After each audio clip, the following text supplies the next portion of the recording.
Modi government ने China border के पास बनने वाले टनल्स को लेकर एक बहुत ही बड़ा फैसला किया है, जिसके ऊपर आपकी भी दो राय हो सकती हैं। क्योंकि सोशल मीडिया और खासकर ट्विटर के ऊपर हमने जब इस न्यूज के ऊपर लोगों का रिएक्शन देखा तो वहां पर काफी सारे भारतीय लोग डिवाइडेड थे।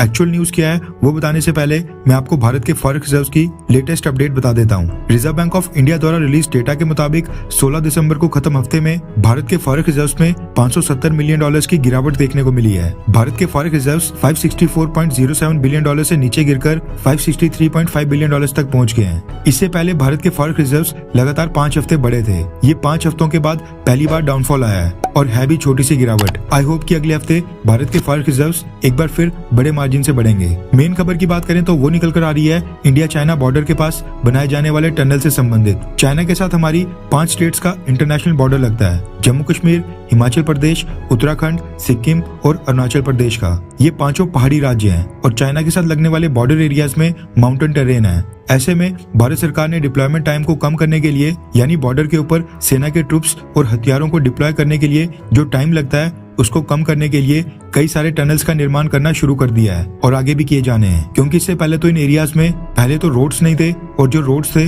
वो भी पहाड़ी इलाका होने के कारण कई 100 किलोमीटर लंबे थे। प्लेन एरियाज में तो एक पॉइंट से दूसरे पॉइंट तक जाने के लिए ऑलमोस्ट स्ट्रेट रोड्स और स्ट्रेट हाईवेज होते हैं, लेकिन माउंटेन टेरेन वाले एरियाज में रोड्स में बहुत ही कर्व्स देखने को मिलते हैं। वहाँ पर शार्प टर्न्स देखने को मिलते हैं, जिसकी वजह से गाड़ियों की स्पीड कम हो जाती है और सेम डिस्टेंस को कवर करने में डबल से भी ज्यादा टाइम लगता है। कई जगह तो विंटर्स में स्नोफॉल के कारण रोड कनेक्टिविटी बंद हो जाती है, वहाँ पर मूवमेंट पूरी तरह से रुक जाती है और काफी स्लो हो जाती है। ऐसे में चाइना के साथ युद्ध की स्थिति में ये भारतीय सेना को नुकसान पहुंचा सकता था। ऐसे में भारतीय सरकार ने चाइना के साथ लगते बॉर्डर एरियाज में कई सारे टनल्स बनाने का फैसला किया है, ताकि जिन डिस्टेंस को कवर करने में 2 से 3 दिन लग जाया करते थे वो 2 से 3 घंटों में कवर हो जाएं और सेना को तेजी से बॉर्डर के ऊपर डिप्लॉय करने में मदद मिले। अब हुआ क्या कि चाइना बॉर्डर के पास बनने वाले इन सब टनल्स को लेकर मोदी सरकार ने एक बहुत ही बड़ा फैसला किया है। रेफरेंस के लिए आपकी स्क्रीन के ऊपर हिंदुस्तान टाइम्स के आर्टिकल का स्क्रीनशॉट है, जिसके मुताबिक बॉर्डर एरियाज में जो टनल्स बनाए जाएंगे उनमें एम्युनिशन और मिसाइल्स को स्टोर करने के लिए साइड टनल्स का भी प्रावधान किया जाएगा।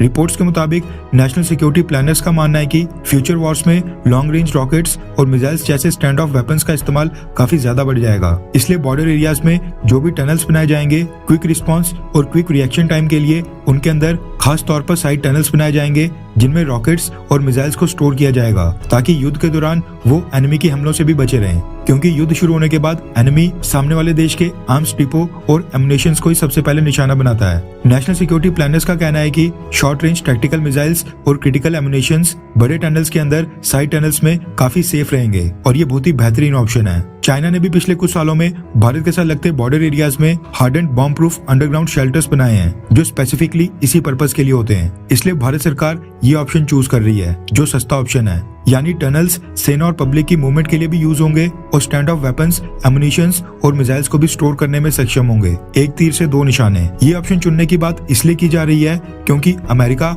या फिर चाइना की तरह specific hardened bomb proof underground shelters बनाने के लिए भारत के पास फिलहाल फंड्स की कमी है और अभी के लिए टनल्स ये पर्पस सर्व कर सकते हैं। इसके ऊपर भारत में लोगों की 2 राय हैं। कुछ लोगों का कहना है कि टनल्स पब्लिक मूवमेंट के लिए भी यूज होते हैं, इसलिए टनल्स में हथियार रखना बिल्कुल भी सेफ नहीं होगा, और कुछ का कहना है कि वो इस इनिशिएटिव को सपोर्ट करते हैं। आप कौन सी कैटेगरी में हैं? क्या आप टनल्स के अंदर साइड टनल्स में एमुनेशन रखने को सपोर्ट करते हैं, हाँ या फिर ना? नीचे कमेंट करके अपनी राय जरूर बताएं।